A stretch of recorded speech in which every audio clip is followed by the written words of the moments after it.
NTV निष्पक्ष, सत्यता की कसौटी। जाति को लेकर बात नहीं, पत्रकार ने भी जाति इसके अलावा राहुल गांधी को लेकर सवाल किया, वो भी जाति। देखिए, समाजवादी पार्टी और कांग्रेस पार्टी इसका एजेंडा केवल और केवल समाज को भ्रमित करना है। देश की संसद में सार्थक तरीके से चर्चा करते हुए देश के विकास को सुनिश्चित करने का एजेंडा समाजवादी पार्टी का और कांग्रेस पार्टी का कभी नहीं रहा है, और इन्होंने हमेशा समाज को गुमराह करके अपनी राजनीतिक रोटियां सेकी हैं।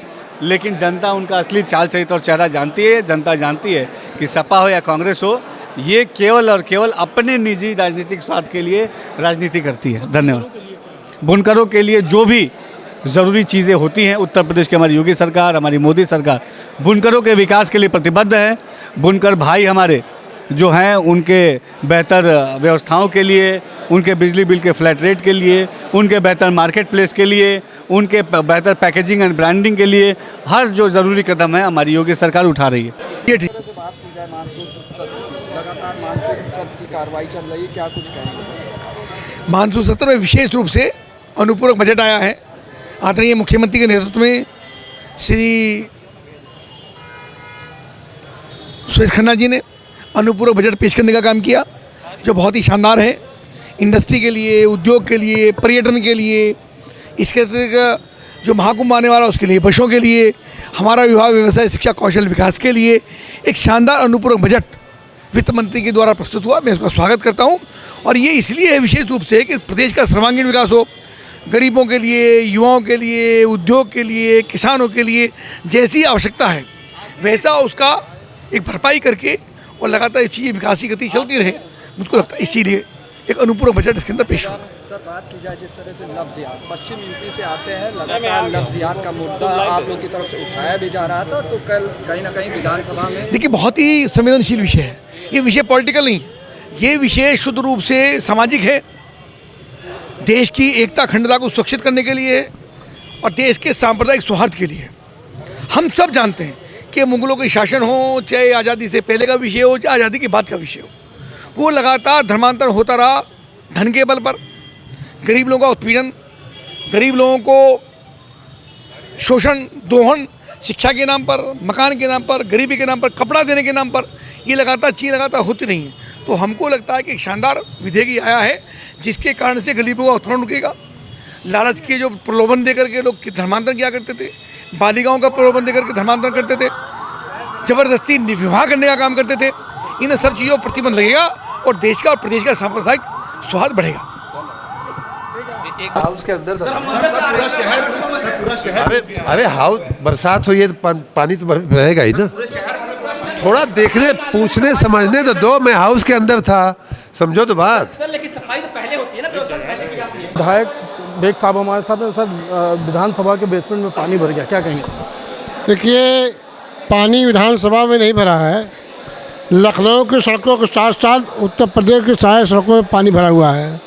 पानी इसलिए भरा है, जो बजट इलाज होता है उस सड़कों पर नहीं काम होता, उसका काम नहीं होता। बजट कहाँ जाता है, गुजरात जाता है कि गोरखपुर जाता है, ये हमको पता नहीं। इसलिए जब काम नहीं होगा, पानी निकासी नहीं होगा, तो पानी भरेगा ही भरेगा। दिल्ली में कोचिंग की एक बेसमेंट में बिटिया जो बेसमेंट में पानी भरने के बाद उसकी मौत हो गई। उसके बाद जो उत्तर प्रदेश हो या और राज्य हो, वहाँ पर बेसमेंटों को सील किया जा रहा है, कोचिंगों को। और विधानसभा जहाँ मुख्यमंत्री और नगर विकास मंत्री और विधायक बैठते हैं, वहाँ बेसमेंट में पानी भरने की बड़ी दिक्कत है। देखिए, इस सब का ध्यान प्रदेश सरकार को नहीं है। प्रदेश सरकार अपने आप में उलझी हुई लोकसभा रिजल्ट आने के बाद उनको जनहित के मुद्दे पर न ध्यान है न समय है। वो आपस में सिर्फ कुर्सी एक उनको बचाने के लिए, उनको हटाने के लिए लगे हुए हैं। इसलिए जनहित में उनका कोई मतलब नहीं, उनका काम का कोई मतलब नहीं। नगर विकास मंत्री ए.के. शर्मा से जब अभी सवाल किया गया तो उन्होंने कुछ बोलने से मना कर दिया। उन्होंने कहा हम ऊपर सदन में थे, अभी हमें कोई जानकारी नहीं। भाई, इनके मंत्रियों की हालत ये है, जो विभाग के जो मंत्री हैं कि उनकी चलती भी नहीं ना, चलती नहीं। बजट लाल होता है, अधिकारी सुनते नहीं हैं, कर्मचारी सुनते नहीं हैं। हमें आज तक मुझे समझ नहीं आया कि अधिकारी मुख्यमंत्री की सुनते हैं कि नहीं सुनते, मंत्रियों की सुनते हैं कि नहीं सुनते। ये अधिकारी गमन कहाँ से होते हैं, प्रदेश से होते हैं कि दूसरे प्रदेश होते हैं, ये एक अलग मामला। यही वजह है कि आज कई उसमें बटा हुआ सरकार बटी हुई है और इसी वजह से क्षेत्र का विकास ठप पड़ा हुआ है। ये तो समाजवादी पार्टी के विधायक जिनका साफ तौर पर कहना उत्तर प्रदेश के जो सरकार में मंत्री हैं उनकी अधिकारी भी नहीं सुन रहे हैं, ना मुख्यमंत्री भी सुन रहे हैं, लेकिन बेचारे मजबूर हैं, क्या करें। उत्तर प्रदेश विधानसभा के बेसमेंट में जल भराव के बाद जो विधायक बेसमेंट होकर नीचे होकर मुख्यमंत्री के वही रास्ते से आते हैं। सर, जल भराव नहीं, नीचे भी जल भराव हो गया, आज विधानसभा अंदर भी टपक रही थी, इसलिए इस बिल्डिंग में मतलब काम वैसे दिखावे के लिए बहुत किया गया है, लेकिन अंदर से देखें कि बहुत पुरानी बिल्डिंग है, उस पर काम करना चाहिए। नगर विकास मंत्री जी से अभी सवाल किया गया कि विधानसभा के बेसमेंट में पानी भर गया, उन्होंने कहा हमारे पास कोई जानकारी ही नहीं है।